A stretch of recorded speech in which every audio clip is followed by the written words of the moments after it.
Meu nome é Regina Vilela e eu sou jornalista. Não dá. Definitivamente não dá para ler ou ouvir os absurdos proferidos por um sujeitinho infame, desprezível e sórdido como Renan Calheiros e não reagir. A mídia porca brasileira dessa vez se superou com esta capa, mas o pior é o que ela traz na edição, é de embrulhar o estômago. O texto envolve todo tipo de mentira produzida pelo embuste chamado CPI do Mocorongo ou CPI do Circo.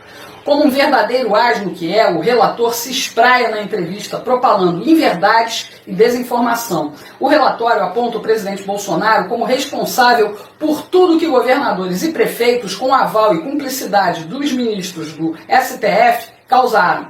Eu digo sempre, pessoal, que ninguém morre de véspera, mas se milhares de pessoas se foram neste pandemônio, os culpados estão no Supremo, no Congresso Nacional, nos palácios de governadores e prefeitos, mas principalmente na ignorância e na covardia do povo brasileiro. Renan vai apontar 11 crimes para o presidente. Eu destaco 3: homicídio doloso, crime contra a vida e genocídio. Eu vou explicar cada um deles. Homicídio doloso é quando alguém tem intenção de matar outra pessoa. É aquilo que fez, por exemplo, Suzane Richthofen e os irmãos Cravinhos, quando decidiram matar os pais dela para ficar com a herança. Quase 20 anos depois, a criminosa está em regime semiaberto e estudando numa faculdade. E, pasmem, é tratada como celebridade. Pois é, Brasil. Crime contra a vida no Código Penal brasileiro tem homicídio, feminicídio, instigação, auxílio ou indução ao suicídio, infanticídio e aborto. Quero alguns exemplos? Celso Daniel, PC Farias e a namorada, Daniela Pérez, Elisa Salmúdio, Liana Friedenbach e Felipe Café, Marcos Matsunaga, a professora Ellen Batista, as crianças João Hélio, Isabela Nardoni, Bernardo, Juan, Henri e tantas outras. E ainda querem aprovar o aborto no país. Misericórdia. Agora vamos falar de genocídio, palavra que os militontos, descerebrados e ignorantes vomitam, talvez sem saber a gravidade do seu significado. O termo genocídio se refere a crimes violentos cometidos contra grupos étnicos, pessoas com cultura, religião, língua, hábitos, história e origem próprias, como judeus, ciganos e índios. Genocídio é a destruição sistemática desses povos.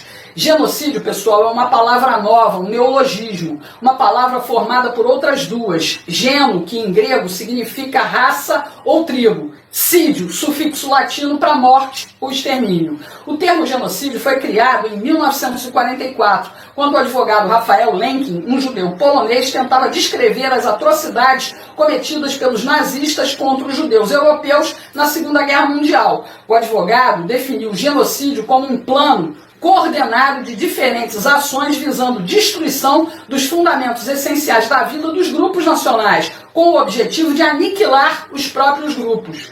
Em 1945, o Tribunal Militar Internacional em Nuremberg, na Alemanha, acusou os principais nazistas de crimes contra a humanidade. A Alemanha de Hitler dizimou 6 milhões de judeus e mais de 10 milhões de eslavos, povos da Europa Central e Oriental. Também perseguiu gays, ciganos, romenos e sérvios. E existem outros casos. Vamos à história.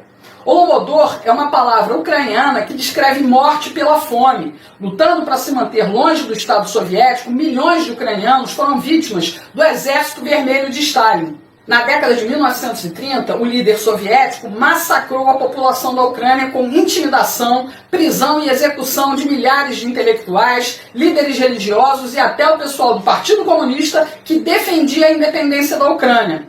Os agricultores perderam as suas terras e foram obrigados a exportar tudo o que produziam nas fazendas coletivas soviéticas.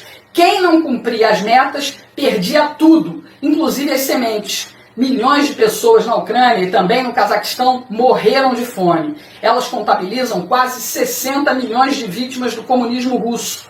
Isso é genocídio. Na China, o líder comunista Mao Tse-tung liderou o grande salto adiante nos anos de 1958 até 62. A pretensa industrialização imposta pelo regime colapsou o país. Pelo menos 40 milhões de pessoas morreram de fome na China e no Tibete. Entre 1966 e 69 veio a Revolução Cultural, que caçou minorias, seguidores de qualquer religião, e qualquer um que fosse delatado por questionar o regime comunista ia para os campos de concentração para serem fuzilados. E a família, pessoal, ainda tinha que pagar a munição usada no fuzilamento. Isso é genocídio. No início do século XIX, houve a dissolução do Império Otomano, talvez o mais longo da história, durou por mais de 8 séculos. De 1915 até 23, o governo turco forçou minorias ao exílio, longas caminhadas para campos de concentração onde hoje fica a Síria. Calcula-se que morreram mais de 1,5 milhão de armênios e 750 mil assírios. Quase 3 milhões de gregos e curdos também foram expulsos ou condenados à morte por inanição. Isso é genocídio. Entre 1975 e 79, no Camboja, o ditador Pol Pot acabou com 1/3 da população do próprio país. O Khmer Vermelho perseguiu chineses, vietnamitas, budistas, muçulmanos, professores, jornalistas, pessoas que usavam óculos, qualquer um que pudesse ser caracterizado como intelectual ou estrangeiro era detido em campos de concentração para morrer de fome. Quase 2 milhões de pessoas morreram. Isso é genocídio. No Congo belga, o rei da Bélgica, Leopoldo II, massacrou a população. Quem sobreviveu foi escravizado para trabalhar na extração da borracha. Na década de 1890, o colonizador belga deixou um rastro de mais de 8 milhões de mortos. Isso é genocídio. Quando a Bósnia e Herzegovina declarou independência em 1992, Slobodan Milošević, presidente da Sérvia e da Iugoslávia, invadiu o território. O exército do líder comunista praticou todo tipo de atrocidade contra os croatas e muçulmanos da Bósnia. Quase 300 mil pessoas foram mortas, inclusive os opositores do comunista. Isso é genocídio. Em 1994, o coronel Morte Theoneste Bagorosa comandou uma limpeza étnica em Ruanda, na África. Ele mandou dizimar qualquer pessoa que fosse da etnia Tutsi. Foram quase 1 milhão de mortos. Isso é genocídio. Idi Amin Dada, presidente de Uganda, ficou conhecido como açougueiro da África. Ele mandou matar mais de 500 mil pessoas perseguidas por etnia, religião e política. Isso é genocídio. O presidente Bolsonaro sempre pensou no Brasil e nos brasileiros. Ele decretou a emergência sanitária dia 4 de fevereiro de 2020 e mandou para o Congresso Nacional o projeto de lei para combater a epidemia do vírus chinês. O que fizeram governadores e prefeitos? Especialmente em São Paulo, Rio de Janeiro, Pernambuco, Bahia e Minas Gerais. Mantiveram o carnaval, alegando que não havia risco de contaminação para milhões de pessoas que lotavam as ruas. Veio a ressaca e o caos por não atenderem o decreto do presidente. Para piorar, o então ministro da Saúde, Henrique Mandetta, mandou que as pessoas ficassem em casa e só procurassem os hospitais quando estivessem com falta de ar. Foi demitido. A crise sanitária pegou o mundo de surpresa, pessoal, menos a China, que espalhou o vírus.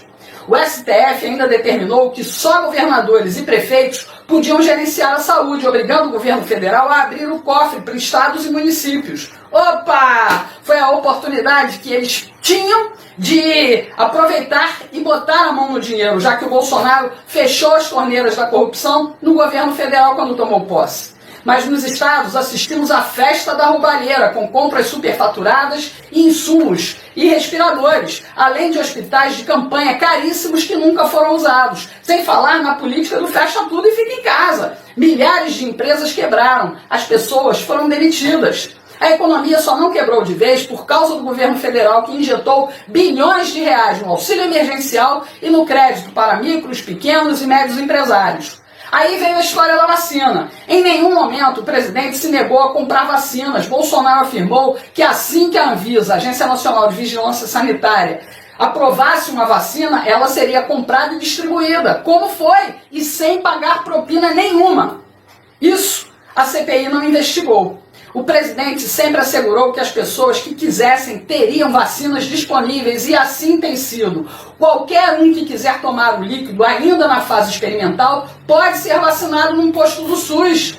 O Brasil nunca esteve atrasado, começou a vacinar em janeiro desse ano, ao mesmo tempo que outros países, e já lidera em número de vacinados, passa de 100 milhões de pessoas. E só para lembrar, até 24 de setembro de 2021, o índice CIRAG, Síndrome Respiratória Aguda Grave, havia registrado a morte por Covid-19 de mais de 19 mil pessoas vacinadas. Portanto, o presidente Bolsonaro é vítima de calúnia, injúria e difamação constantes, crimes cometidos pela classe política, intelectual e pela imprensa, todas carcomidas pela imoralidade e abstinência do dinheiro público. Pense nisso, estude sobre isso. Um abraço.